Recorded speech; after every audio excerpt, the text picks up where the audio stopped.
अस्सलाम वालेकुम। स्पीकर अयाज सादिक के वापस आने के बाद एक उम्मीद ज़ाहिर की जा रही है कि ये जो तातुल आया तहरीक इंसाफ से मुज़ाकरात का, ये अमल दोबारा शुरू हो जाएगा। लेकिन तातुल क्या स्पीकर के जाने से ही पैदा हुआ या इसके पीछे कुछ और फैक्टर्स भी थे? इसके ऊपर कोई वाज़ेह जवाब किसी के पास भी नहीं है। क्या ऐसा हो गया था कि पिछला एक हफ़्ता इमरान खान से जो लास्ट मीटिंग में तय किया गया था कि PTI को मुलाकात की इजाज़त होगी और फैसिलिटेट करेगी गवर्नमेंट के वो आज़ादी के साथ जाकर मुशावरत कर सकें, लेकिन ना वो स्टेज आई और ना मुज़ाकराती अमल आगे बढ़ा।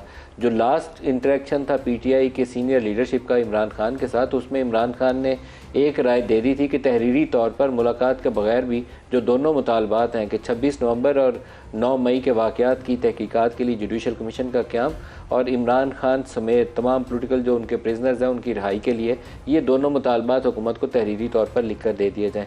तो इसके बावजूद भी ना वो राउंड आया, ना मुज़ाकरात का अमल शुरू हुआ। तो आज के प्रोग्राम में हम इस गुत्थी को सुलझाने की कोशिश करेंगे कि बुनियादी रुकावट है क्या, किस वजह से जो हाई होप्स पैदा हुई थी एकदम उनके ऊपर पानी फिर गया।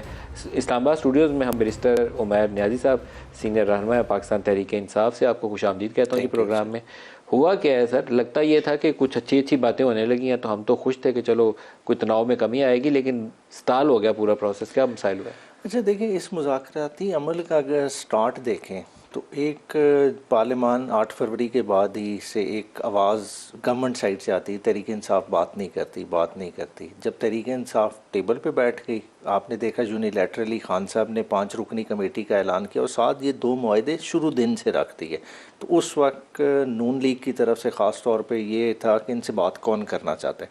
फिर सडन चेंज ऑफ मूड हमने देखा कि नून लीग ने अपनी कमेटी बनाई जिसमें तमाम इत्तेहादियों को ऑन बोर्ड लिया, टेबल पे बैठ गए। मगर टेबल के बैठने के बावजूद भी अभी सेकंड राउंड अगर देखें, उसका अहवाल देखें, मुलाकात बड़ी अच्छी हुई, सारों ने ओपनली बात की, सारा कुछ, उसका एलानिया भी जारी हुआ। मगर उसके बाद से फिर एक खामोशी आ गई। तो मेरे जो अपनी, मैं जिस तरह से समझता हूँ कि नून लीग इस वक्त रिलक्टेंट होकर बैठी हुई है। उसके रिलक्टेंस में देखें, उन्हें इससे मुज़ाकरात में अपने लिए कुछ नज़र नहीं आता। देखिए, मुज़ाकरात में जब 2 साइड्स बैठती हैं, कुछ आदाफ तय करके बैठते हैं। PTI ने अपने जहन में तो आदाफ तय किए हुए हैं, तभी ये 2 मुज़ाकराती पॉइंट आगे रखें और इसके बाद भी जो आगे बात चलेगी, कहीं ना कहीं पहुँचने का कोई रास्ता, रोड मैप है जहन में। आपके जहन में क्या रोड मैप है जब ये दोनों मुतालबात आपके अगर हुकूमत लेट से मान लेती है? ये तो नहीं होगा कि आपकी बात मान के वो सुबह कहेंगे कि इमरान खान समेत सब हम रिहा कर रहे हैं, कोई प्रोसेस ही शुरू होगा ना? प्रोसेस शुरू होगा, मगर देखें, इमरान खान ने भी बाहर आना है, वर्करों ने भी बाहर आना है, थ्रू प्रोसेस ऑफ कोर्ट आना है। PTI को इस चीज़ की क्लैरिटी है। मगर देखें, जो पॉलिटिकल विक्टिमाइजेशन होती है कि आप एक पर्चे में से अभी निकलते नहीं हैं, आपको दूसरे में गिरफ्तारी डाल ले जाती है। आप वहाँ से निकलें, आपको अटक ले जाएंगे, अटक नहीं पसंद आया तो किसी और सूबे में ले जाएंगे। तो वो कम अज़ कम अमल रुक सकता है। साथ ही साथ देखें, बुनियादी तौर पर देखें, एक ये अपॉर्चुनिटी है ओवरऑल पॉलिटिकल फोर्सेस के लिए, जो रियलाइज़ करने वाली बात है।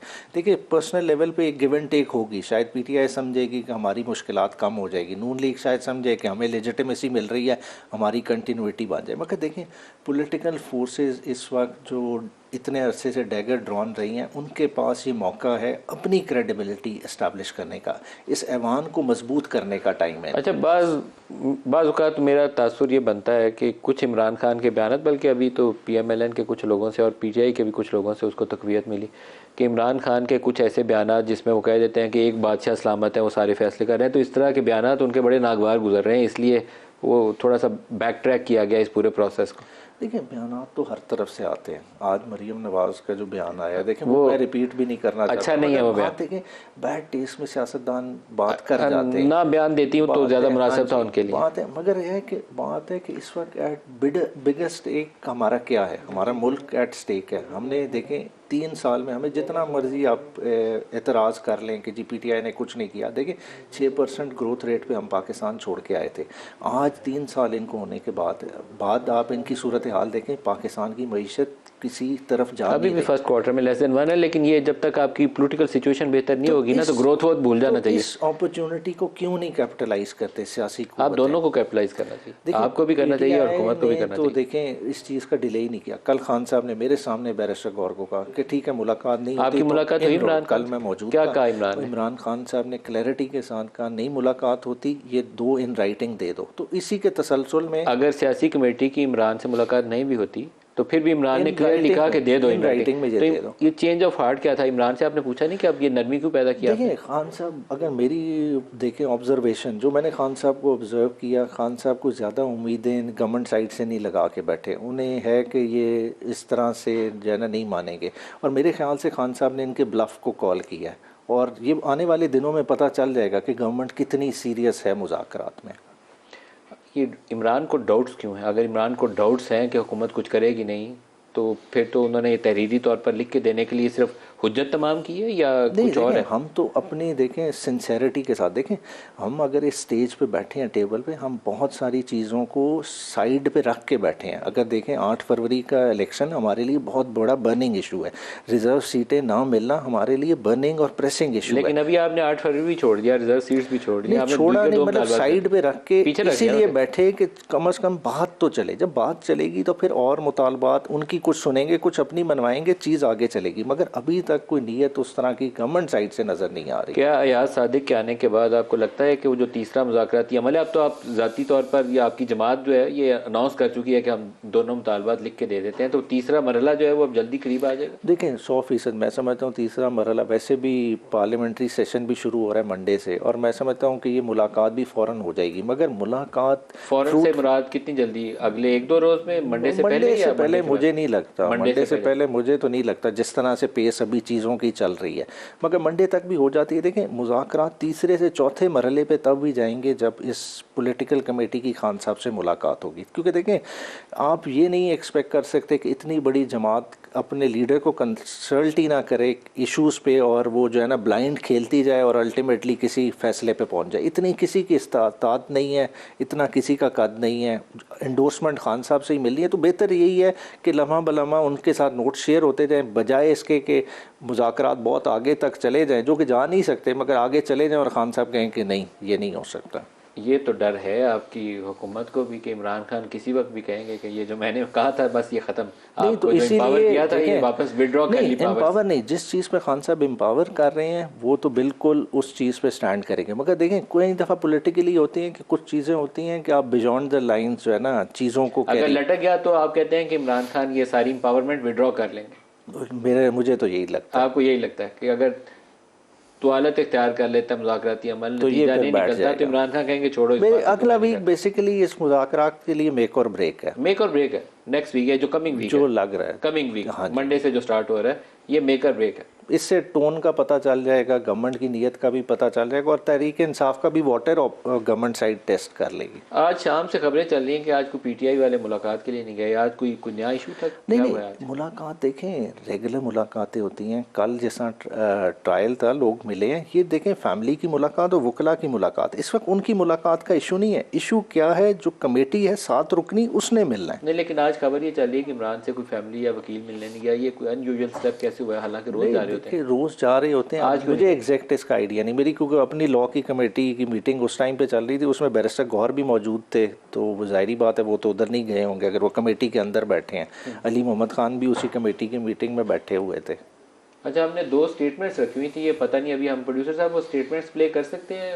अली अमीन गंडापुर साहब का एक हमने बयान रखा था, एक वो मरियम की स्टेटमेंट है जो अच्छी नहीं है, उसको गुरेज करना चाहिए, लेकिन अगर हम प्ले कर सकते हो तो बताइए। हम अली अमीन गंडापुर को चला सकते हैं इस वक्त के नहीं चला सकते? एक दफा जापान गया, मैं जब गुजर रहा था तो वहाँ ऊ की आवाज आई। 50 करोड़ रुपए देना मेरा काम है, अगर मैं ना दूं तो हु करके या कुछ भी करके फिर मेरे खिलाफ एहतजाज कर लो। लेकिन अगर मैं वो 50 करोड़ रुपए देता हूँ आपको, काम नहीं होता और अगले साल, तो फिर कहीं मुझे आप पे हु ना करना पड़े। तो अब डॉक्टर तारिक फजल चौधरी साहब आए ना, तो मैंने एहतजाज करना है तो मैं कहूँगा आपको एक शिफाना तरीका हमने बता दिया है, आप उसको अली अमीन गंडापुर साहब ने भी आप लगाए जी, आप लाइव प्रोग्राम चल रहा है, आप लगाए, कोई बात नहीं, आप लगाए माइक वगैरह लगाए। ये एहतजाज का तरीका सर वैसे मुझे पसंद है। मेरा ख्याल है नून लीग को जब भी पीटीआई के खिलाफ प्रोटेस्ट करना हो ना, तो उनको यही करना चाहिए, आप इनको किया करें, वो आपको किया करें, ताकि सड़कों के ऊपर नून लीग और पीटीआई से ज्यादा आपको जो आपके चैनल को नहीं कह रहा, लेकिन मीडिया ऑफिस की आवाजें आएंगी। मैं तो आपको जब आप दे रहे हैं, बेचारों को आप तनख्वाह नहीं देते सारे सर, रोज हमारे पे चढ़ाई होती है कि हम भी कर रहे हैं। कभी समा से शिकायत आई है? मैंने कहा आपको मैं नहीं कह रहा, कभी समझ बता दें ना, क्योंकि ऑन एयर आपने जिक्र किया, कभी नहीं ना, कभी नहीं है, नो डाउट। तो आप लेट आएंगे तो मैं तो ये कर सकता हूँ ना। डॉक्टर साहब इनकी मुलाकात करवाएं, मुज़ाकरात आगे चले। मुलाकातें इनकी जितनी हुई हैं इतनी कभी ना नवाज शरीफ की जेल में कभी इतनी हुई, ना शहबाज शरीफ की कभी इतनी हुई, ना हमजा शहबाज की, इसलिए इनकी नहीं करवानी इतनी आप ज़्यादा मुलाकातें इनकी कराते सर। हैं। हमजा की आप किसी से मज़ीद भी मुलाकात करा करवा देंगे। भी देंगे तो उसको क्या फ़ायदा होना है, इनकी मुलाकात करवाएं ताकि मुज़ाकरात आगे। नहीं, मुलाकात इनकी किस वजह से अभी को थोड़ा ताखीर का शिकार हो गई है, किस वजह से? वो मतलब टेक्निकल मुझे एग्जैक्टली तो नहीं पता, जैसा आपका सिस्टम डाउन जिस तरह हमारा सिस्टम में टेक्निकल फॉल्ट आ गया ना, इस तरह मुलाकात में भी टेक्निकल फॉल्ट आया हुआ है, जिसका पता नहीं, ग्लिच आ गया उसमें। देखिए इनकी जो मामूल की मुलाकातें हैं वो तो जारी है, वो कोई बंद नहीं है। जो इनकी मुज़ाकराती टीम है उसकी मुलाकात जो है वो भी इंशाल्लाह ताला हो जाएगी एक आध दिन में, और एक नहीं कई मुलाकातें होंगी। अयाज सादिक साहब आगे आगे तो रखें कि अगले 1-2 रोज में मुलाकात का अमल आगे चल पड़ेगा, मुज़ाकरात उनका आगे बड़ा चल पड़ेगा। एक बुनियादी रोल है स्पीकर साहब का, मफामती रोल है उनका, और वो अपोजिशन को भी ज़ाहिर है as custodian of the house साथ लेके चलते हैं, और मुज़ाकरात की बात उन्होंने की, उसको बड़ा उन्होंने फैसिलिटेट किया। और मैं समझता हूँ कि अगर किसी जगह के ऊपर कोई थोड़ा बहुत अगर कोई हिकअप वगैरह आएगा तो वो भी कर देंगे, मुकम्मल सपोर्ट होगी। थर्ड राउंड के लिए तो ये तैयार हैं, वो कहते हैं हमने कागज़ लिख के रखा हुआ है, तो थर्ड राउंड तो करवाएं। नहीं देखिए, थर्ड हो या फोर्थ राउंड हो, ये किसी न किसी अड्डे बने तो ये बात लगेगी, अड्डे बनने लगेगी, अब लगेगी। चलाओ ना जी, बड़ी समझ चलाओ डॉक्टर साहब, बिल्कुल लगनी चाहिए। आपको याद है कि मुज़ाकरात का दूर दूर तक कोई नामो निशान नहीं था, तो हम उस वक्त भी मुज़ाकरात की बात करते थे, पहले दिन से कर रहे हैं। आप करते थे, मैं करता था, राना साहब करते थे, बिल्कुल। जो सियासी अमल से गुजरने वाला बंदा है ना, वो मुज़ाकरात की अहमियत को अंडरस्टैंड करता है। मलिक साहब, मुज़ाकरात का नाम ही सियासत है ना, सियासत का नाम मुज़ाकरात है। बिल्कुल। अब ये 4 साल जो ये हुकूमत में रहे हैं, ये ऊ करते तो ज़्यादा बेहतर था। नहीं, उस वक्त तो इन्होंने ऊ करना भी मुनासिब नहीं समझा। 4 साल तो इन्होंने मतलब ऐसा समझा कि अपोजिशन जो है वो कोई इंडिया की टीम है या क्या है, मैं तो हाथ मिलाना ने गवारा नहीं किया। उस वक्त हम बात करते थे मुज़ाकरात। आपके ख्याल में ऐसा क्या हुआ कि पिछले 1 महीने में काया पलट हुई और ये बातचीत पे तैयार हो गए? देखिए, इंसान को अकल तो किसी वक्त भी आ सकती है। ये अकल अभी आई है, आपका कहना है? अभी आई है, ये अकल वाली बात है, ये दानिश वाली बात है, ये हिदायत वाली बात है, ये सियासत वाली बात है। अब जो भी इसको कहें, ये मुल्क के साथ खैर वाली बात है, सिस्टम को आगे लेके चलने वाली बात है। मुझे अक्सर ये पूछा जाता है कभी प्रोग्राम्स वगैरह में कि जी आपकी क्या कोई डिमांड है गवर्नमेंट की, यानी मुज़ाकरात में। मैंने कहा हमारी डिमांड सिर्फ पाकिस्तान है, पाकिस्तान, इसको आगे चलने दो भाई। क्यों आप धक्का लगा रहे हैं इसको आगे से कि ना रियासत ना चले, सिस्टम ना चले, मुल्क ना चले। जो गिले शिकवे चीज़ें, प्रोसेस आगे चलेगा डॉक्टर साहब? प्रोसेस तो चलेगा इंशाल्लाह। ये टूटेगा तो नहीं मुज़ाकरात? नहीं, ये भी नहीं टूटेगा, और जिसमें मुल्क और सिस्टम को आगे लेके जाने की बात कर रहा हूँ वो भी चलेगा इंशाल्लाह। उमैर साहब, आप भी कॉन्फिडेंस है इतना जितना डॉक्टर साहब कह रहे हैं? देखिए, ये तो अगले वीक में ही पता चलेगा। देखें, हम टॉक शोज में जितनी अच्छी बातें कर लें, मगर बात ये एट द एंड ऑफ आप उस पर कायम है कि मेक और ब्रेक ये कमिंग वीक है? कमिंग वीक है। देखें, जब तक देखें एक छोटी सी चीज़ है मुलाकात, उसके लिए इतनी एप्रीहेंशंस हो, मतलब ये तो नॉन इशू होना चाहिए। मतलब इश्यूज़ क्या होने चाहिए? मुल्क की मईशत, मुल्क में टेररिज्म। मतलब हमारा इस वक्त इशू क्या बन गया कि एक मुज़ाकराती कमेटी की मुलाकात क्यों नहीं हो पा रही, और उसके लिए हम देख किस तरह रहे हैं। स्पीकर साहब बिल्कुल बहुत अच्छे आदमी, नफीस आदमी, मगर क्या ये उनका डोमेन है? भाई इंटीरियर मिनिस्ट्री के अंदर जेल है, जेल सुपरिटेंडेंट की क्या जरूरत? जो 7 बजे जेल खुल सकती है वो आज रात नहीं खुल सकती? कमेटी अभी जाके मिल ले। इंटीरियर मिनिस्टर इतने पावरफुल हैं कि वज़ीर आज़म की मर्जी से जेल नहीं खुल सकती, इंटीरियर मिनिस्टर की मर्जी से खुल सकती है। तो इसीलिए ना पावर को अंडर एस्टिमेट मत करिए। नहीं, यही तो मैं कह रहा हूं, तो इन्होंने तो उनको भी ऑन बोर्ड नहीं लिया हुआ। उनको ऑन बोर्ड लेना चाहिए था। लेना चाहिए तो मैं तो जब से आपकी ये कमेटियां बन रही हैं, डॉक्टर साहब को पता नहीं मेरी बात से इत्तेफाक हो या ना हो, मैं तो चाहता था कि वो हो, क्योंकि ये 24-25 नवंबर वाले जो मुज़ाकरात थे उसमें मोहसिन नकवी का बड़ा कलीदी रोल था। नतीजा निकला या नहीं निकला, लेकिन अभी आपको उनको शामिल करना चाहिए था। देखिए, मैं नहीं जानता कि वो नाम उनका क्यों नहीं इसमें आया, लेकिन चूंकि ज़ाहिर है तमाम इत्तेहादी भी इसमें शामिल हैं, उनके पार्लिमानी लीडर सारे वो शामिल हैं, हमारी पार्टी के भी लोग शामिल हैं। अगर होते तो बेहतर होता, मैं आपकी इस बात से इत्तेफाक करता हूँ। क्योंकि 24-25 नवंबर के जितने पैगाम थे उसमें मोहसिन नकवी और अली अमीन गंडापुर 2 बड़े इंपॉर्टेंट, दोनों का रोल था। एक अपनी जमात से, हुकूमत की जानब से, दूसरा PTI की जानब से। तो उन दोनों को आपको सेंटर रोल में अभी भी रखना है, ताकि वो जो कहा जाता है ना कि एस्टेब्लिशमेंट भी ऑन बोर्ड है कि नहीं, वो वाला तासुर ज़ाहिल हो जाए। नहीं, देखें, ऑन बोर्ड है या नहीं ये बहस मेरा ख्याल बनती नहीं है। उसकी वजह ये है कि गवर्नमेंट जो है वो हर दौर में, पाकिस्तान में, मैं हमेशा ये बात भी करता हूँ, और पाकिस्तान से बाहर भी, एस्टेब्लिशमेंट गवर्नमेंट के साथ होती है, होना चाहिए। ये तो नहीं हो सकता कि गवर्नमेंट एक तरफ से धक्का लगा रही है, एस्टेब्लिशमेंट उसके अपोजिट धक्का लगा रही है, तो उससे तो मुल्क नहीं चलता ना, कोई भी मुल्क नहीं चल सकता। और पाकिस्तान की जो इस खत्ते में सूरत हाल है, यहाँ तो एस्टेब्लिशमेंट के बगैर गवर्नमेंट जो है वो कभी भी काम नहीं कर ये सकती। जब अपोजिट डायरेक्शन में धक्का लगता है उसी वक्त हुकूमत गिरती है पाकिस्तान में। वो 10 अप्रैल 2022 भी उसी वक्त हुआ था। नवाज शरीफ की जब हुकूमत पनामा गिर गई थी, पनामा पेपर्स में जब उनकी हुकूमत इकामा पे निकल गई थी, उस वक्त भी अपोजिट डायरेक्शन में धक्का लग रहा था। ये होते हैं, मौके से आते हैं डॉक्टर साहब, डिनाई नहीं करना चाहिए उसको। ये जब अपोजिट डायरेक्शन में वो पुश आती है ना, उसी में हम गिर जाते हैं। उसके कॉन्सिक्वेंसेस क्या होते हैं वो नताइज तो बहुत है, मुल्क पूरा भुगतता है।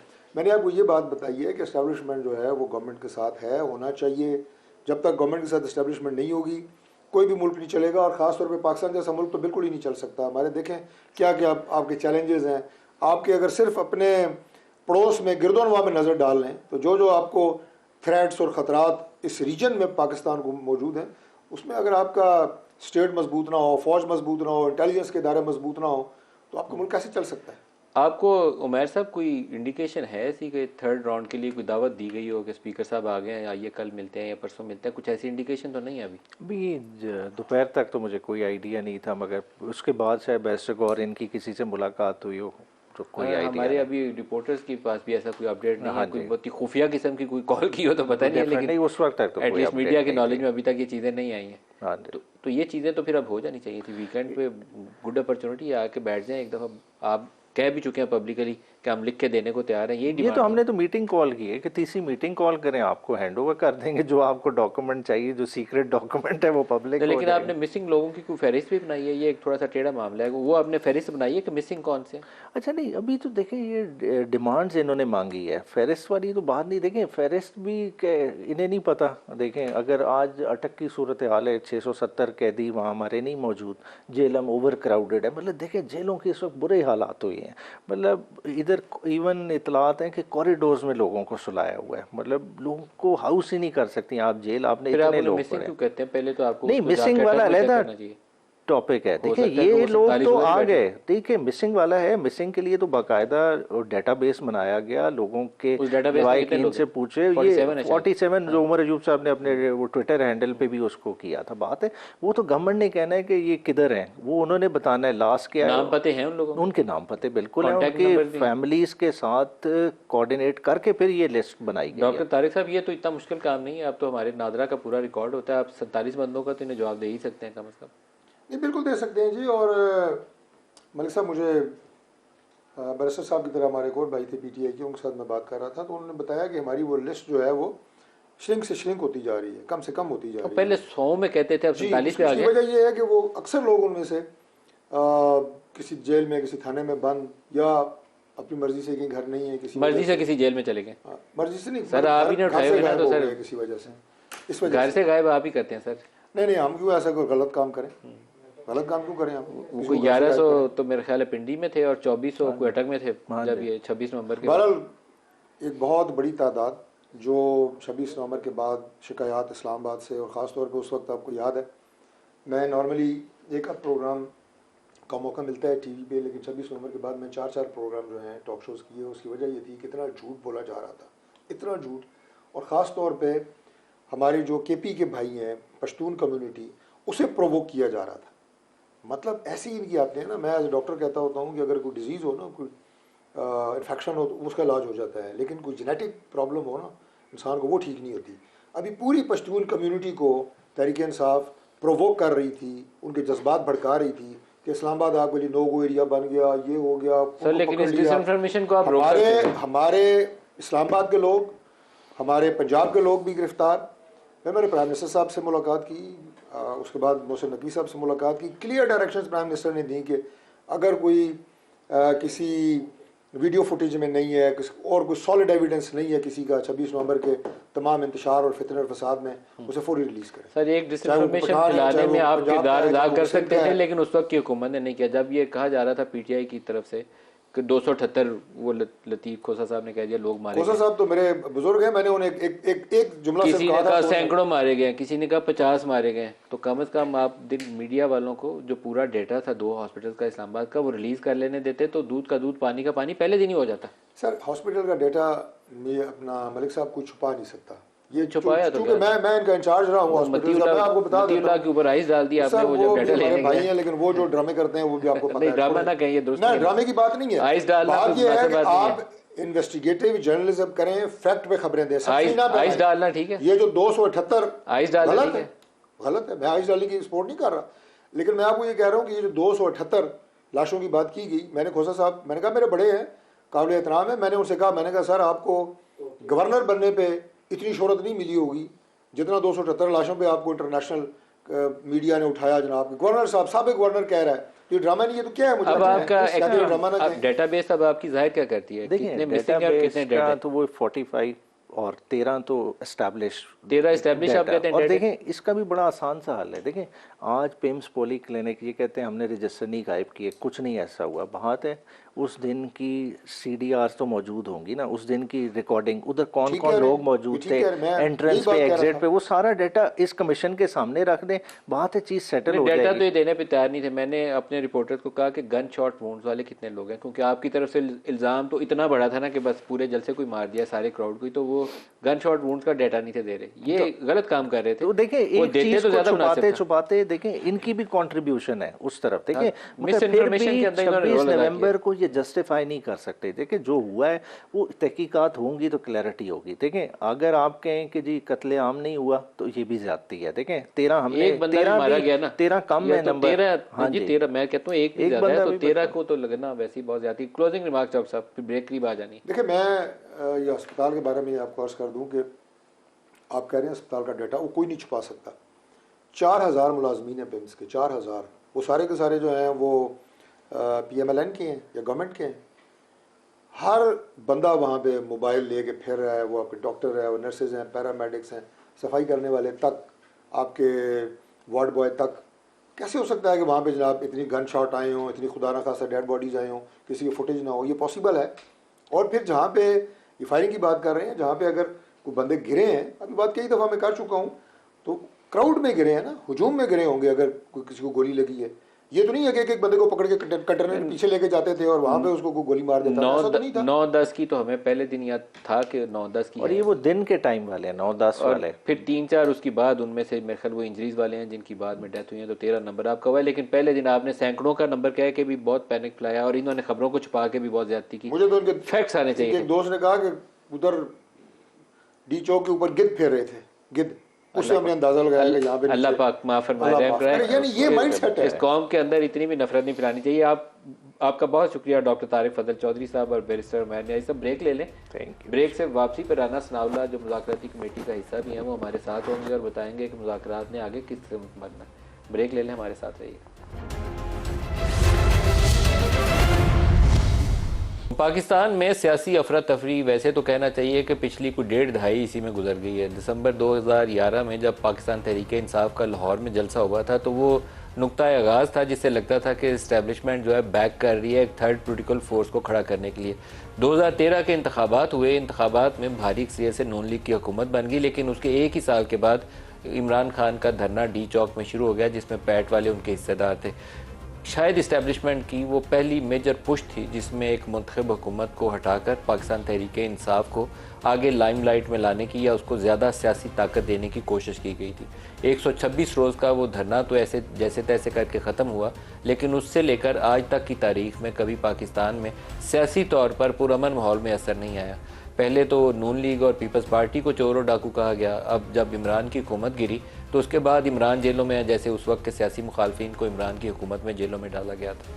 क्या ये सिलसिला पाकिस्तान में ऐसे ही रहेगा कि एक जमात हुकूमत में आए और अपने बाकी मुखालफिन को जेलों में डाल दे? 90 में ऐसे हुआ करता था, लेकिन उसके बाद जब पाकिस्तान पीपल्स पार्टी और नून लीग की क़यादत ने आपस में सर जोड़े और ये बात तय कर ली कि हम सियासत में एक रवादारी के साथ आगे बढ़ेंगे तो मामला बेहतर हो गए। लेकिन अब लगता यह है कि हम 2022, 23, 24 हम वापस 90 की दहाई के अंदर चले गए हैं, जहाँ कभी जरदारी साहब अंदर होते थे, कभी नवाज शरीफ के ऊपर मुकदमात होते थे और ये ना ख़त्म होने वाला सिलसिला था जिसके बायस उसको लॉस्ट डिकेड ऑफ 90s खुद जनरल मुशर्रफ ने कहा। तो अब इस 1.5 दहाई को क्या कहें, क्या ये भी लॉस्ट डिकेड है?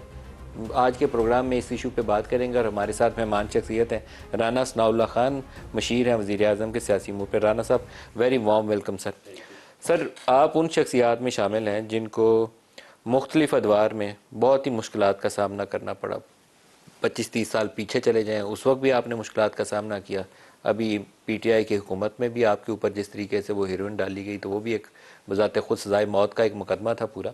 क्या हम इससे बाहर नहीं निकल सकते? देखिए, इससे बाहर निकलने का एक ही रास्ता है, और वो रास्ता ये है कि एक जमहूरी सियासी निज़ाम में जो है वो जब तक पॉलिटिकल पार्टीज़ एक दूसरे को इंगेज ना करें, हिज़्ब इख्तिलाफ और हिज़्ब इक़्तिदार जो है वो मुल्क को दरपेश सियासी, मुआशी और रियासती जो बुनियादी अमूर हैं उनके ऊपर बैठ के कंसेंसस ना करें, तो उस वक्त तक जो है ये फिर इस किस्म की जो है वो सूरत हाल के एक दूसरे को नीचा दिखाने, एक दूसरे को जो है वो गलत साबित करने की जो काविश है ये जो है वो जारी रहती हैं। पहले 10 साल पीपल्स पार्टी और PMLN के दरमियान ये सूरत हाल रही। जब उन्होंने ये समझा कि ये सही हासिल है, ना हम एक दूसरे को ख़त्म कर सकते हैं मासवाई इसके कि मुल्क का नुकसान करें, तो उन्होंने चार्टर ऑफ डेमोक्रेसी किया।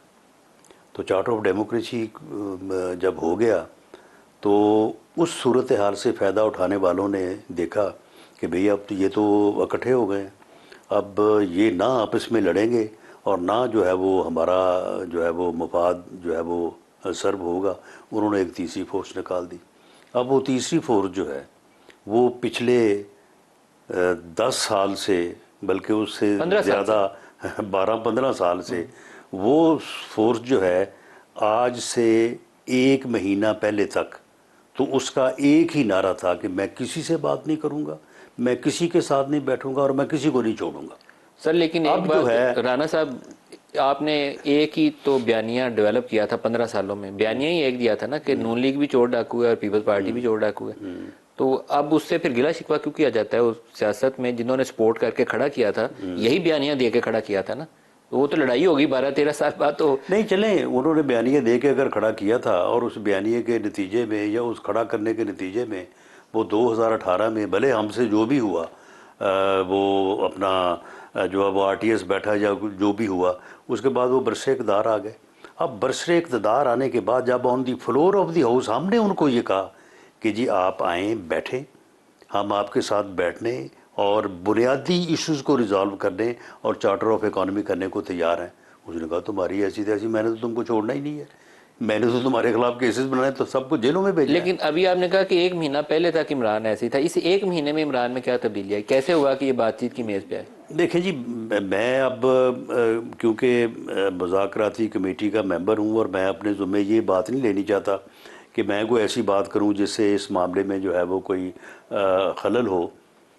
सच्ची बात ये है कि 26 नवंबर तक वो बांग्लादेश के मॉडल के ऊपर जो है वो काम कर रहे थे और बांग्लादेश का मॉडल ही उनका जो है वो आइडियल था कि नौजवान सड़कों पे आएंगे। बिल्कुल। और इस बारे में इनके वो अकाउंट्स और वो लोग जो बिल्कुल जिनके मतलब आप कोई शक शुबा नहीं कर सकते कि वो इनके लोग नहीं हैं, वो हमें बाकायदा वो तस्वीरें व्हाट्सअप करते थे कि ये देखें हम आ रहे हैं और आपका ये हशर करें। लेकिन राना साहब 26 नवंबर को यूज़ ऑफ फोर्स अवॉइड किया जा सकता है।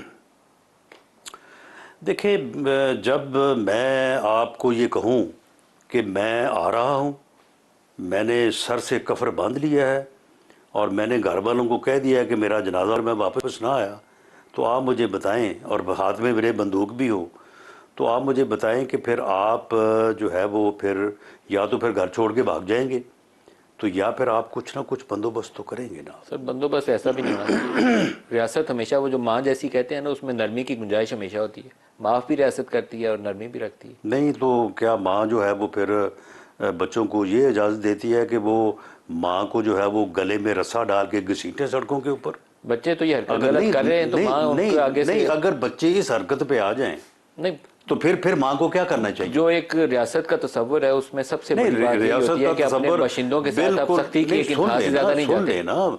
अगर जो यानी बच्चे हैं वो माँ के गले में रस्सा डाल के उसे सड़कों पे घसीटने की तैयारी करें, बल्कि इसके दरपैर ना हो, बल्कि इसकी जो है वो कोशिश करें, तो फिर माँ क्या करे, तो जो अपनी जान ना बचाए। अब तहरीक इंसाफ कहती है इतने बंदे मिसिंग हैं, वो किधर है बंदे? वो गलत कह रहे हैं।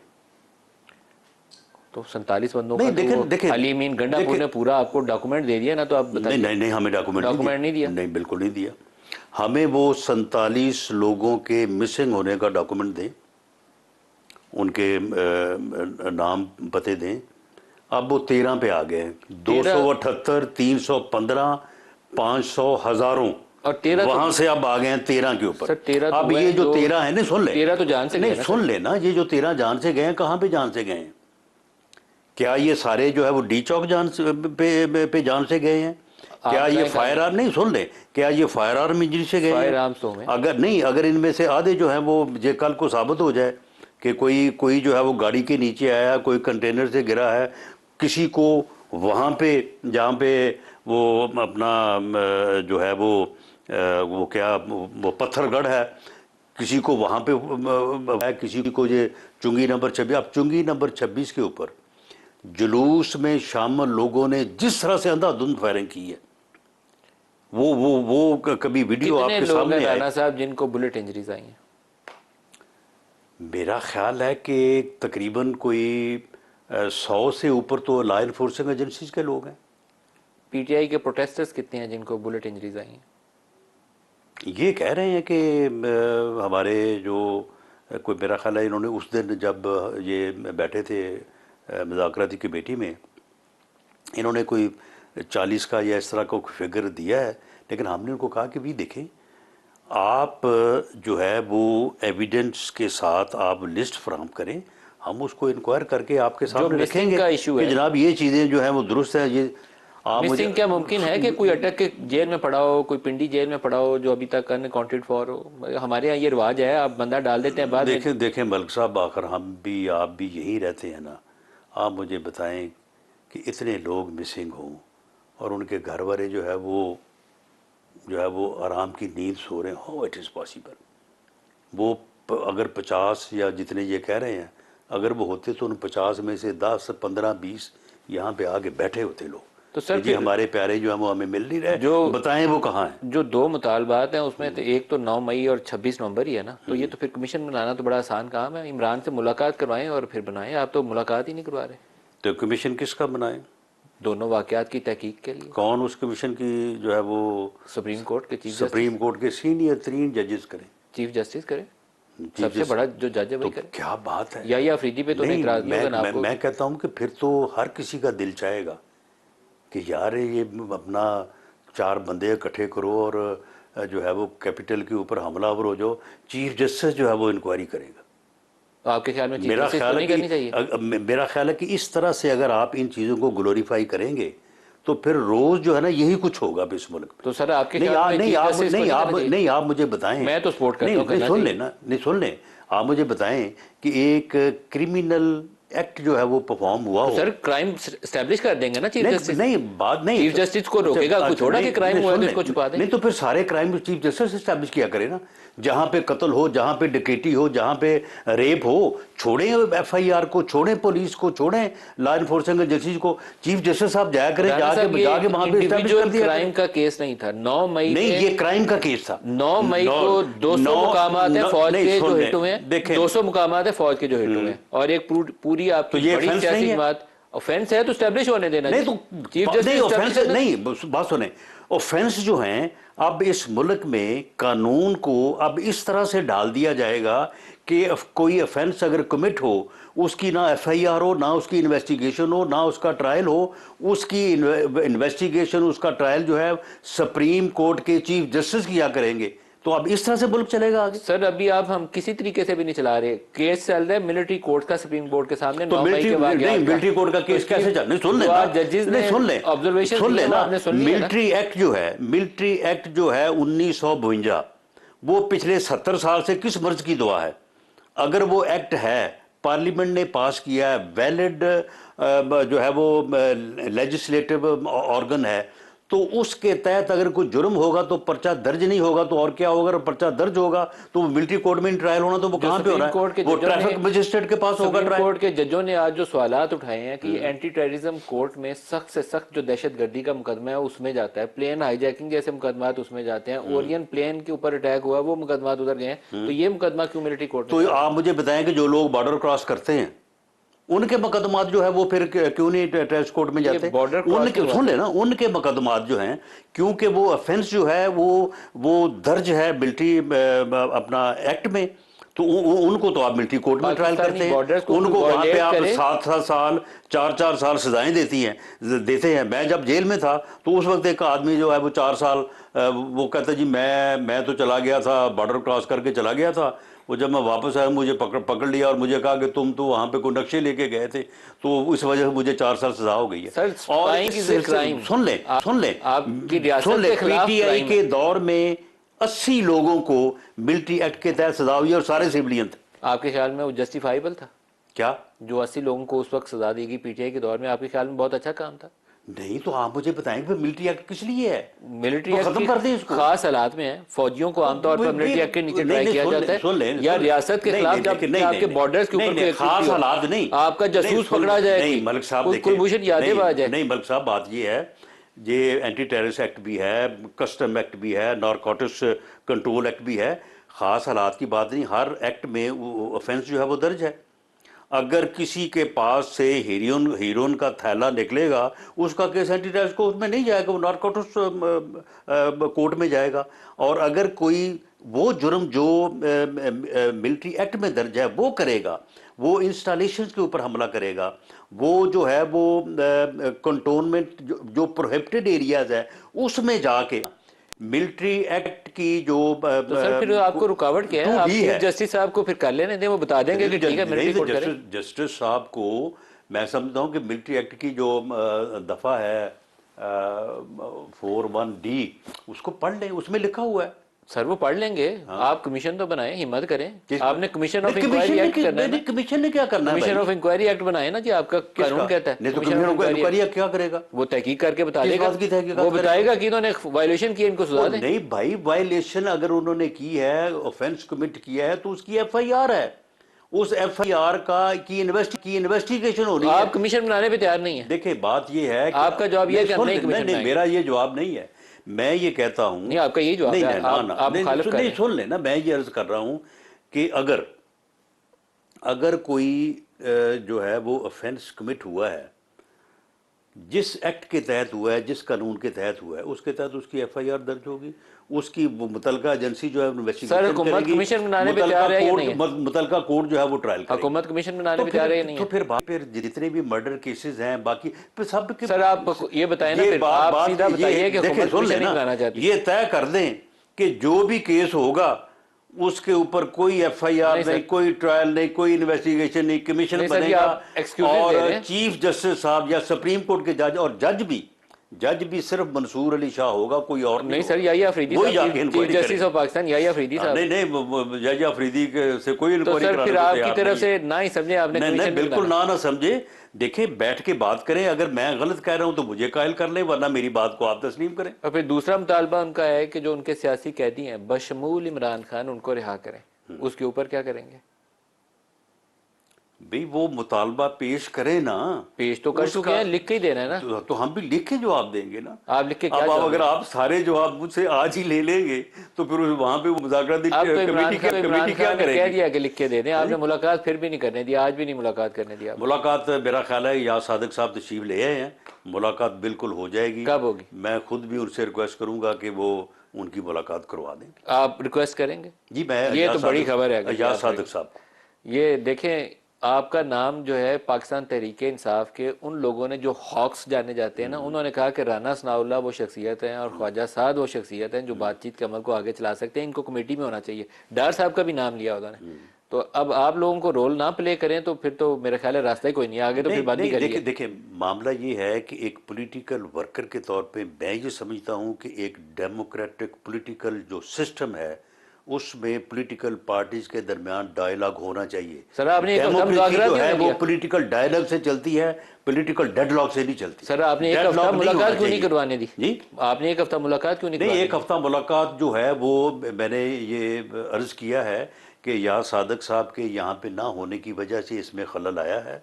जैसे ही वो तशरीफ़ ले आए हैं ये मुलाकात भी हो जाएगी, उसके बाद वो बैठें हमारे साथ बात करें। ये बात जो मैंने आपके साथ की है, जो तो आपका सवाल था तो मैंने उसका जवाब जो है वो दे दिया, लेकिन वो अपना सवाल हमारे सामने रखें, हम in accordance with law rules उसका जवाब देंगे। अगर वो हमें कायल कर लेंगे तो हम उनकी बात मान लेंगे। क्या आप फ्लेक्सिबल अगर हैं? वो कायल कर दें हमें कि जी इसकी इंक्वायरी एक ही बंदा कर सकता है और सुप्रीम कोर्ट का जज ही कर सकता है, तो हम अगर वो कायल कर देंगे मान लेंगे हम। आप फ्लेक्सिबल हैं इमरान खान की रिहाई के मुतालबे के ऊपर कि नहीं है? देखिए इमरान खान साहब का जब वो मुतालबा करेंगे तो जवाब तो वही होगा जो वहाँ पे मुज़ाकराती कमेटी या गवर्नमेंट की तरफ से दाखिल किया जाएगा। ज़ाती राय मेरी क्या? एक राय हो सकती है, ज़ाती राय मैं समझता हूँ कि वो जुडिशल कस्टडी में है, उनकी रिहाई भले हम चाहें वो चाहें कोई और चाहे होगी थ्रू कोर्ट। होगी तो थ्रू कोर्ट, लेकिन आप चाहें तो हमें पता है कि वो हो सकती है थ्रू कोर्ट। ये आपको कैसे पता है? कोर्ट्स जो है वो मेरे आप मेरे बताया तो नहीं है। देखे राना साहब, आप अंदर कैसे गए थे हीरोइन के केस में और बाहर कैसे आए थे? वो भी इसी कानून तो के तहत कोर्ट हुए नहीं, थे ना। कोर्ट लेकिन के लिए कानून की जब हमने वो क्यों कहते हैं ना गिच्ची मरोड़नी थी, तो हमने उसकी गिच्ची मरोड़ के तो 15 किलो हीरोइन डाल दी थी राना साहब पे। अदालत के जरिए से ही आए थे। और इमरान खान के मामले में फ्लेक्सिबल हैं आप? Yes sir no? देखिए जी, मैं तो समझता हूँ कि पॉलिटिकल फोर्सेस के दरमियान जो है एक